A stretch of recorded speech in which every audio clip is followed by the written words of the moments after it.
I think that there's a certain delusional quality that all successful people have to have.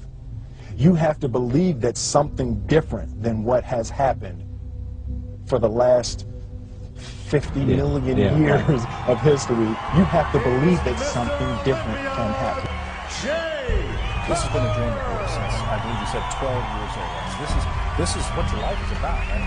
How did you get, what made you decide to do this? Pretty much, I mean, I grew up in Massachusetts on a farm, the youngest of 7 kids, and, you know, as a child, you always want to be, you aspire to be something, and, like, I picked up a magazine at 12, and I saw a picture of Chris Dickerson, who was a former Mr. Olympia, and I said, that's what I want to do, and I started my quest. Well, he saved it up all those years to 1998 to jump all over me, Flex, and Kevin.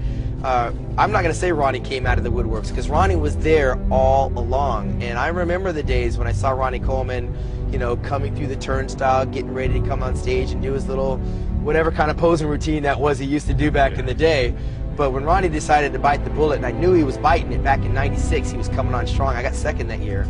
Ronnie Coleman was lurking in the wind, but I said that Ronnie Coleman was like 100-to-1 long shot in '98 when Dorian Yates had retired.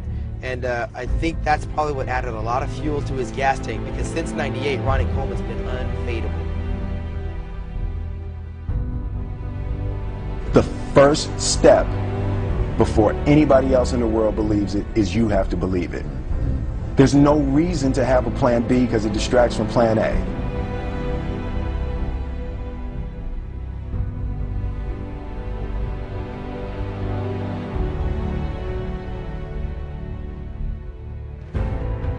I started training at the age of 13 and won my first 3 contests at 13, and from then on all the guys I compete against now are always my role models and people I looked up to, so even now it's still funny to be on the same stage as them, because, you know, they're the people I looked up to, and because I'm short I still look up to them, but it's sort of, you know, it just feels strange. And I never consider myself a professional, I always just consider myself as someone who trains and wants to do the best they can do, so it's still sort of like a thing to me. Sometimes you wonder if you're dreaming or whatever, but, you know, I just go and have fun.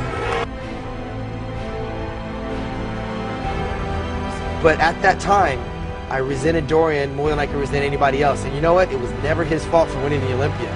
But you have to remember, Joe, that in the heat of the battle, the passion that I have for the sport, Dorian Yates is the only man that stopped me from fulfilling my dream of becoming Mr. Olympia.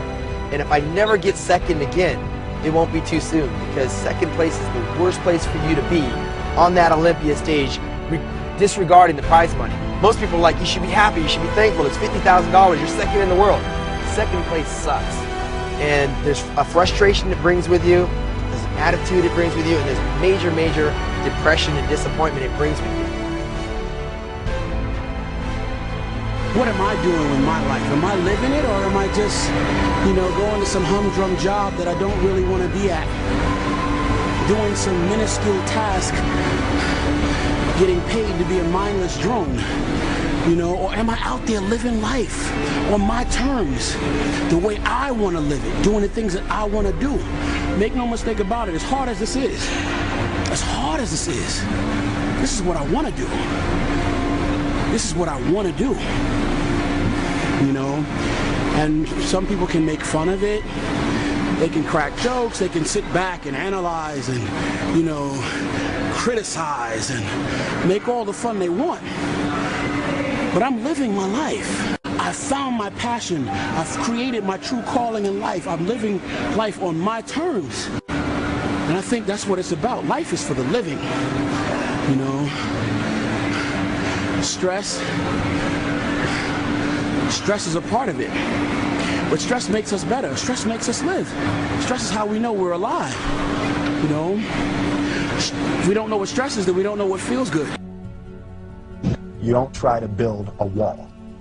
You don't set out to build a wall. You don't say, I'm going to build the biggest, baddest, greatest wall that's ever been built. You don't start there. You say, I'm going to lay this brick as perfectly as a brick can be laid. And you do that every single day, and soon you have a wall. There's a redemptive power that making a choice has. you know, rather than feeling like you're at effect to all the things that are happening.